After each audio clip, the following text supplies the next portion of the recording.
Hey, how are you? I have no teammates here with me today, so I'm just going to do a monologue. Luckily, all those years of theater school pay off at times like this, and I can I can prattle away. So today we're talking about what's really going on in the market, and I'm sure you're like me. You're seeing seeing things happen in your local market, and it's really not matching up with the headlines that we're being bombarded with. We have people who need to move, and trying to find houses for our buyers is a really difficult situation. I think unfortunately, a lot of listing agents are making that worse. I know we all get trained to uh, funnel, all of the demand into a short period of time and try to manufacture urgency when it doesn't exist, or maybe it's kind of at a low point. But man, there's plenty of urgency out there. I think you don't need to play into that more. You don't need to make it harder. What we're seeing is buyers getting fatigued, getting disheartened, depressed. And yes, of course, we are all fighting for our clients, our listing clients, to get the most possible. But you can do that without really, screwing up the market for everybody else.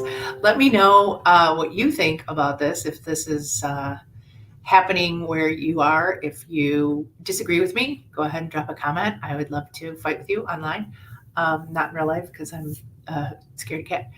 But what do you see? What do you see on the buy side? What do you see on the sell side? I think we're back to seeing. I had my own buyers back out of a property after finally winning a couple weeks ago, just because things happened quickly and they felt like they jumped too fast. I mean, they've been looking for a long time, but we'd expanded the search area, and so I thought I had asked all the right questions. I thought we had gone through the process mentally, but it was still too overwhelming for them. And we see a lot of that in this kind of a market. And that's, again, why it's not necessarily always the best thing for your seller to pump that up and make it even worse than it is in reality. So you have buyers jumping at something, trying to figure out how to win it, and then having to pull back and cancel based on being, just unprepared for all that happens. And so I think we have to look at that from both sides. Let me know. I'm really curious if you're in a market that's a little bit different from mine, or if you just, have a different take on that. Let's chat. It's about all I have to say. I think we're all in Chicagoland anyway, unless you're farther away from that. I think we're all dealing with the same story of low inventory, high demand, and trying to match buyers up with properties for sale, trying to dig up properties for sale, trying to get people to move and live in their car or their kid's house or wherever they can go, so we can have their house and sell it. It's been quite a challenge, and it looks like the rest of spring is only going to get more challenging. So let's support one another. Let's chat. Oh, and also another topic coming up, especially with this high demand. What are you doing with buyer broker agreements? I hope everybody's getting them signed. I hope everyone is insisting the buyers actually hire you before you take them out and risk working for free. I hope you're having those conversations. I know we are. I know they don't. It's not always easy.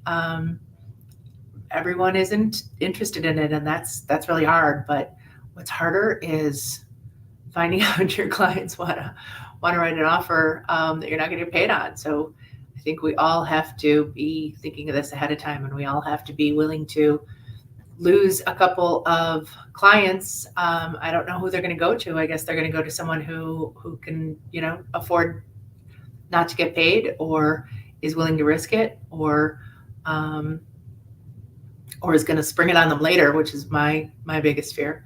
So let's chat about that too. I think that's going to affect the market. I'm seeing how various scenarios are playing out, and I think it has an effect. So let's chat. No, no illegal conversation about it. Let's just chat about having buyer broker agreement signed, and whether you think that's important or not. I'll see you next week when I have one of my partners back with me.